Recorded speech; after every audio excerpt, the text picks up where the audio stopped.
एक बूढ़ी खतून का इंटरव्यू लिया गया जिन्होंने अपने शौहर के साथ 50 साल का अरसा पुरसुकून तरीके और हंसी खुशी गुजारा था। इस बूढ़ी खतून से पूछा गया कि इस 50 साला पुरसुकून जिंदगी का आखिर राज क्या है। क्या वो खाना बनाने में बहुत माहिर थी, या फिर खूबसूरती का सबब था, या ढेर सारे बच्चों का होना इसका सबब है, या फिर कोई और बात है। तो बूढ़ी खातून ने जवाब दिया कि पुरसुकून शादीशुदा जिंदगी का दारोमदार अल्लाह की तौफीक के बाद औरत के हाथों में होता है। औरत चाहे अपने घर को जन्नत बना सकती है और चाहे तो इसके बरक्स यानी जहन्नम भी बना सकती है। आप इस सिलसिले में मालो दौलत का नाम मत लीजिए।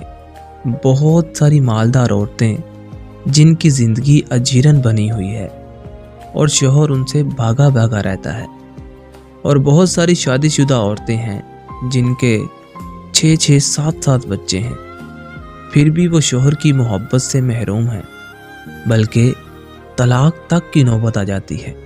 बहुत सारी ख़वातीन आला से आला खाना बनाने में माहिर होती हैं, दिन भर नए से नए खाने बनाती रहती हैं, लेकिन फिर भी उन्हें शौहर की बदसलूकी की शिकायत रहती है।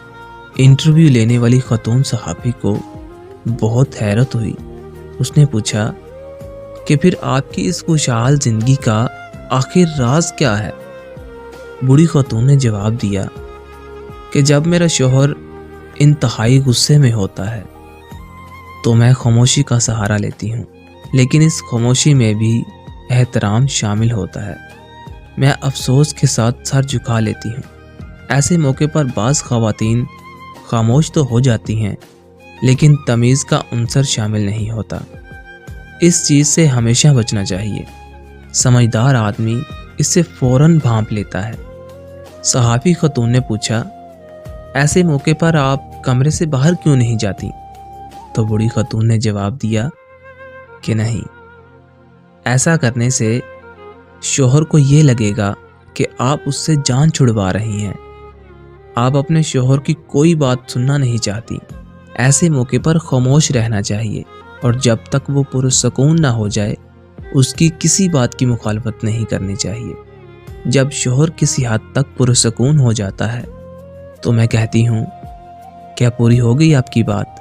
तो मुझे पता चल जाता है कि मेरा शौहर बोल बोल कर थक चुका है और चीखने चिल्लाने के बाद उसे थोड़ा आराम की ज़रूरत है।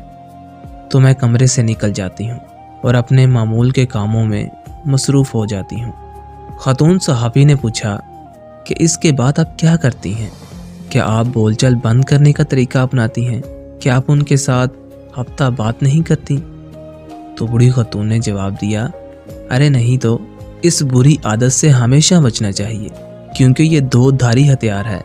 जब आप एक हफ्ते तक शौहर से बातचीत नहीं करेंगे तो ऐसे वक्त में जब उसे आपके साथ की ज़रूरत होती है तो वो इस कैफियत का आदी हो जाएगा, और फिर ये चीज़ बढ़ते बढ़ते ख़तरनाक किस्म की नफ़रत की शक्ल अख्तियार कर लेंगी।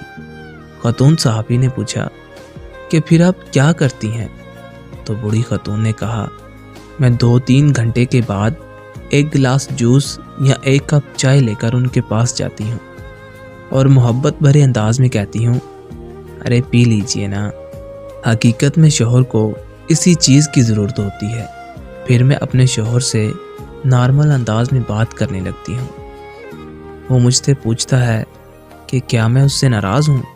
तो मैं कहती हूँ, अरे नहीं तो उसके बाद वो अपनी सख्त कलामी पर माजरत करता है और खूबसूरत किस्म की बातें करने लगता है। इंटरव्यू लेने वाली खतून ने पूछा, और आप उनकी बात मान लेती हैं? तो बूढ़ी खतून बोली, जी बिल्कुल, मैं कोई अनाड़ी थोड़ी हूँ, मुझे अपने आप पर पूरा भरोसा है। लेकिन क्या आप चाहती हैं कि मेरा शौहर जब गुस्से में हो तो मैं उसकी हर बात का यकीन कर लूँ, और जब वो पुरसुकून हो तो उसकी कोई बात ना मानूं? तो सहाफ़ी खतून ने पूछा, तो आपकी इज़्ज़त और नफ्स का क्या? बूढ़ी खतून बोली, पहली बात तो ये है कि मेरी इज़्ज़त और नफ्स उसी वक्त है जब मेरा शौहर मुझसे राज़ी हो और हमारी शादीशुदा ज़िंदगी पुरसुकून हो। दूसरी बात यह है کہ शौहर और बीवी के दरमियान इज्जत नफस की कोई चीज़ नहीं होती, तो फिर कैसी इज्जत नफस। दोस्तों, आज की ये कहानी बताने का मकसद सिर्फ इतना था कि जो रिश्ते हमेशा प्यार से चलते हैं उनमें कभी खलल नहीं आता, और एक ऐसा रिश्ता जिसमें आप एक दूसरे को समझ ही नहीं पाते, वो रिश्ता ज़्यादा देर तक नहीं चल पाता। ये जो मियाँ बीवी का रिश्ता होता है ना, ये ज़िंदगी भर का साथ होता है। तो इसमें बेहतरी यही है कि एक दूसरे को समझ कर चलें ताकि ऐसे रिश्ते में कभी खलल ना पड़े।